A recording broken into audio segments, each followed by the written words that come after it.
बिस्मिल्लाहिर्रहमानिर्रहीम, अस्सलाम वालेकुम। खेलों की खबरों पर तबसरों और तजियों सजे स्कोर के एक और प्रोग्राम के साथ सैयद याया हुसैनी आपकी खिदमत में हाजिर है। दौरा न्यूजीलैंड टीम पाकिस्तान के खिलाड़ियों के साथ बड़े नामों पर मुश्तमिल ऑफिशियल्स के लिए भी एक चैलेंज है। क्रिकेट की दुनिया के 5 बेहतरीन बैट्समैनों की अगर बात की जाए तो भारत के विराट कोहली, रोहित शर्मा, ऑस्ट्रेलिया के स्टीव स्मिथ, इंग्लैंड के जो रूट और न्यूजीलैंड के केन विलियमसन की अहलियत और सलाहियत के सभी मुतारफ दिखाई देते हैं। इन बैट्समैनों के दरमियान पाकिस्तान के मौजूदा टेस्ट, वनडे और T20 कप्तान और आला सलाहियतों के हामिल बाबर आजम को किसी भी तौर पर नज़रअंदाज नहीं किया जा सकता। इंटरनेशनल क्रिकेट काउंसिल की टेस्ट रैंकिंग में बाबर आजम का 5वां नंबर है। इंटरनेशनल क्रिकेट काउंसिल की वनडे रैंकिंग में बाबर आजम का 3रा नंबर है। इंटरनेशनल क्रिकेट काउंसिल की T20 रैंकिंग में बाबर आजम की 2री पोजीशन है। अब वनडे और T20 के बाद सफ़ेद किट के साथ दाएं हाथ के बैट्समैन तवील दौरानिया की टेस्ट क्रिकेट में पाकिस्तान के 34वें टेस्ट कप्तान बने हैं। दौरे न्यूजीलैंड के चैलेंज और अहमियत से बाबर आजम बखूबी वाकिफ़ हैं और वो समझते हैं, मानते हैं कि उनकी क़यादत में ग्रीन शर्ट्स अच्छी परफॉर्मेंस पेश करने की अहलियत रखती है। हम जा रहे हैं न्यूजीलैंड 23 को और बैक टू बैक हम क्रिकेट खेलते आ रहे हैं। बैक टू बैक सीरीज़ खेली है जिम्बाब्वे के साथ और फिर PSL। अब न्यूजीलैंड जा रहे हैं, काफ़ी एक्साइटेड हैं और as a team, as a group काफ़ी कॉन्फिडेंस है हम न्यूजीलैंड। और देखें, हमारा न्यूजीलैंड के अगेंस्ट काफ़ी अच्छा स्टैट्स रहे हैं और हम उनके अगेंस्ट काफ़ी अच्छी क्रिकेट भी खेले हैं, न्यूजीलैंड में भी और न्यूजीलैंड के बाहर भी। तो कोशिश यही है कि जाके अच्छा स्टार्ट करें और जो कॉन्फिडेंस है हमारा उसको लेके जाएं।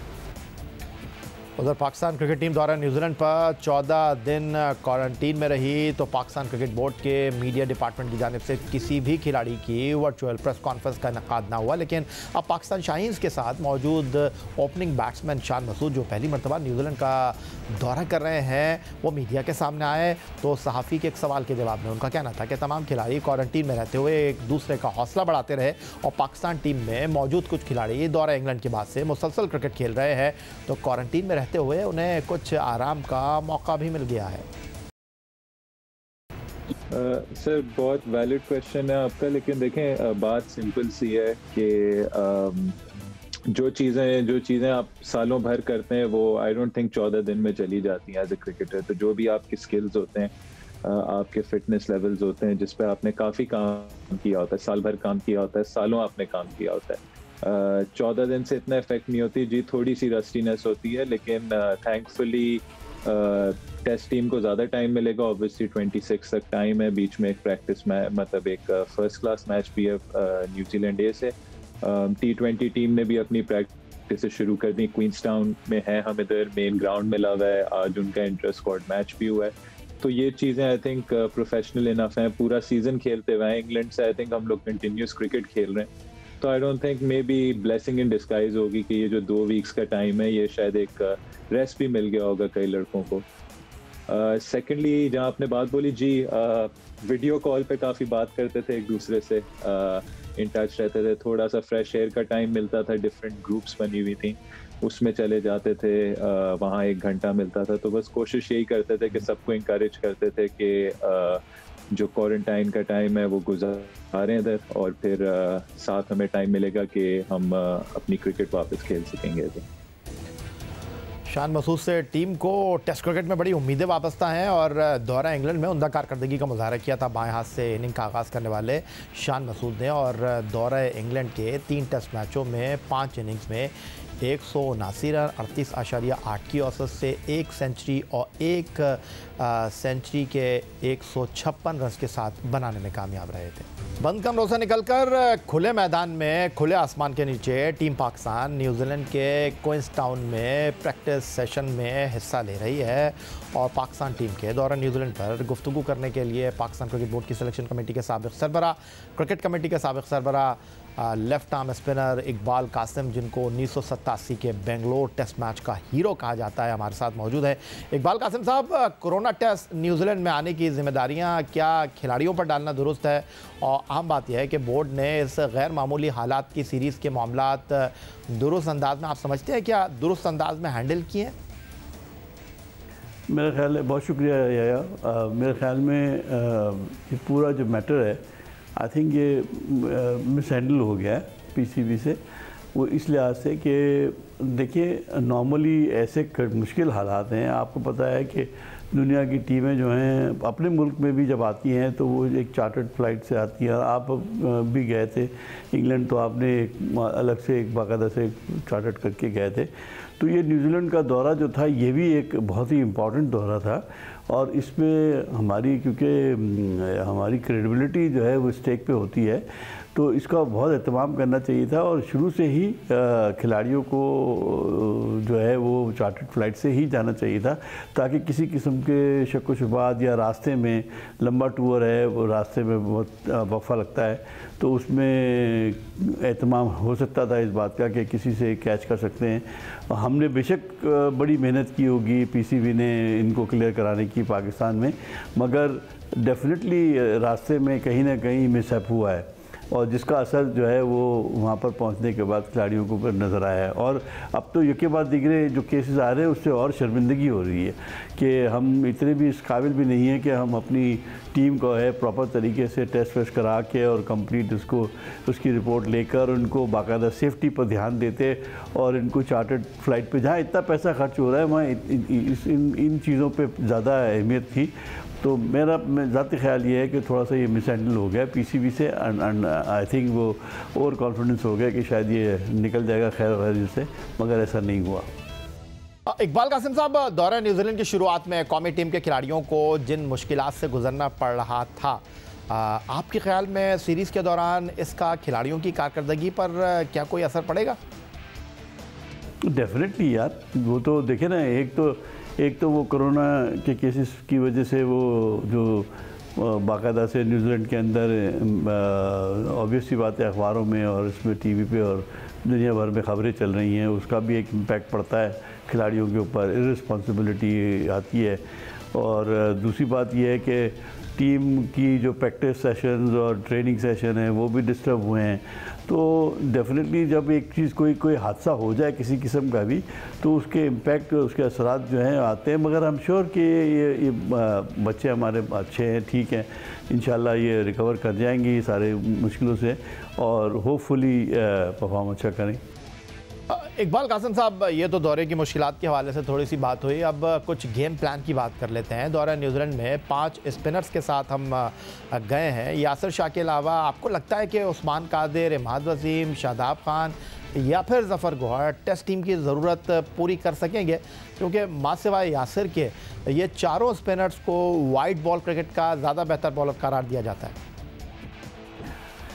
देखिए, टेस्ट क्रिकेट जो है ना, वो एक बड़ा ट्रेडिशनल गेम है। इसमें बड़े सब्र से और बड़े उससे काम लेना होता है, मगर ये टीम जो है वो ज़्यादातर ऐसे खिलाड़ियों पे मुनहसर है जो छोटे फॉर्मेट से ज़्यादा अच्छा परफॉर्म करते हैं। तो टेस्ट मैच में उनको इतना ज़्यादा उनका तजुर्बा भी नहीं है। तो मेरा ख्याल है कि पाकिस्तान स्ट्रगल करेगा टेस्ट मैच में। यासिर शाह तो बहरहाल अपनी जगह हैं, वो अपना उनका एक एक्सपीरियंस है, वो रोल अदा करेंगे। मगर बाकी जितने भी हैं, उनका जो बॉलिंग का स्टाइल या उनका जो अप्रोच है वो लिमिटेड ओवर वाली है, तो इसलिए ये कमी महसूस होगी आपको। इकबाल कासिम साहब, आप पाकिस्तान क्रिकेट बोर्ड से वाबस्ता रहे हैं, पाकिस्तान क्रिकेट टीम के लिए खेले हैं। बाबर आजम के बारे में आप क्या कहेंगे? पाकिस्तान के T20 वनडे के बाद अब उनके कंधों पर कौमी टीम की बैटिंग का वैसे ही बोझ था, अब उनको तीनों फॉर्मेट का जो है वो कप्तान बना दिया गया है, उनकी जिम्मेदारियों को मज़ीद बढ़ा दिया गया है। आप इस फैसले को किस तरह देख रहे हैं? ऑब्वियसली बात है, बाबर आजम एक बड़ा नाम है पाकिस्तान का, इंटरनेशनल लेवल पे वो रिकगनाइज्ड है, दुनिया उसको जानती है। तो और ये न्यूजीलैंड के लोग तो मेरे ख्याल पहली दफ़ा ही देखेंगे उसे। तो मोस्ट प्रॉब्ली ये बैटिंग की तरफ उनका बहुत ज़्यादा कंसंट्रेशन होगा, क्योंकि रखना चाहिए, क्योंकि ये एक तो नंबर 1 हमारे ये नंबर 1 प्लेयर हैं और स्टार प्लेयर हैं, लोग उनको देखना भी चाहेंगे, इनकी रेपुटेशन का भी मामला है। ऊपर से ये डबल जिम्मेदारी, ट्रिपल जिम्मेदारी है, तीनों फॉर्मेट के ऊपर, दोनों फॉर्मेट के ऊपर इनको काम करना होगा। तो वो मैं समझता हूँ कि छोटे से कांधों पर बहुत ज़्यादा बोझ है। I wish him all the best. Iqbal Qasim साहब, कुछ सिलेक्शन के हवाले से बात कर लेते हैं। राइट नाउ मिसबाउल हक के चीफ सेलेक्टर की हैसियत से मुस्ताफ़ी होने के बाद अब तक पाकिस्तान क्रिकेट बोर्ड फैसला कर नहीं पाया है कि नया चीफ सेलेक्टर कौन होगा।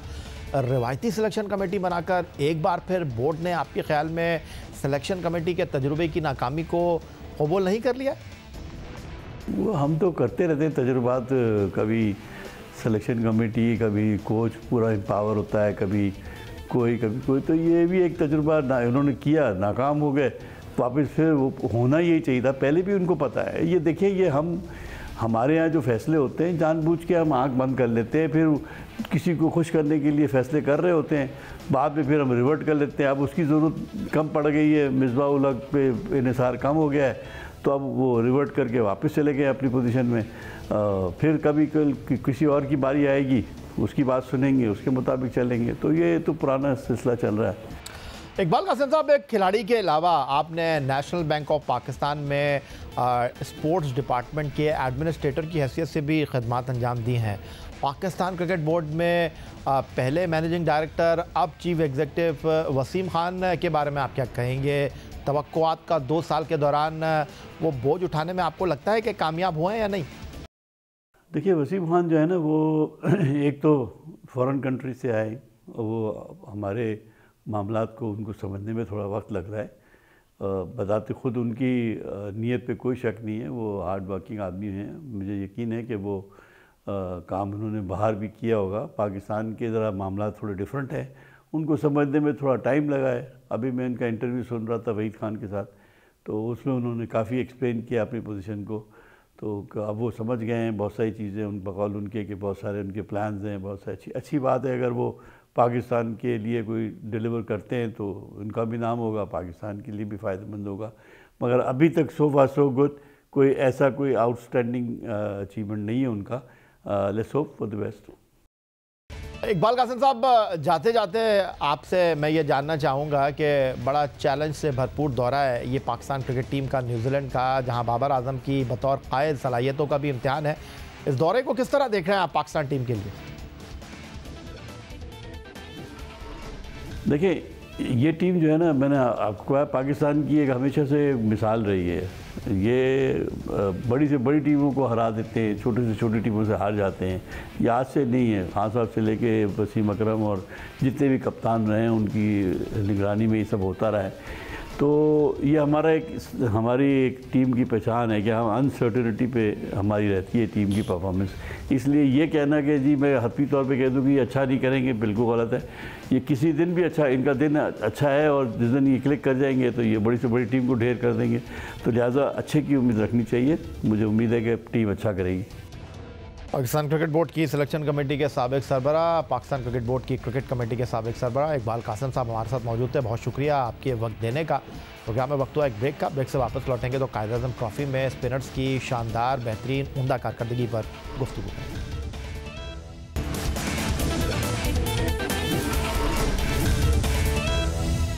मुल्क का सबसे बड़ा first class cricket tournament Quaid-e-Azam trophy Karachi के 3 मुख्तलिफ सेंटर्स पर जारी है, और इस टूर्नामेंट में स्पिनर्स एक बार फिर उम्दा कारकर्दगी का मुजाहरा कर रहे हैं। और आज के इस प्रोग्राम में पाकिस्तान के सबसे बड़े first class cricket tournament Quaid-e-Azam trophy में स्पिनर्स की कारकर्दगी पर, 5 बेहतरीन स्पिनर्स की कारकर्दगी पर गुफ्तगू करेंगे।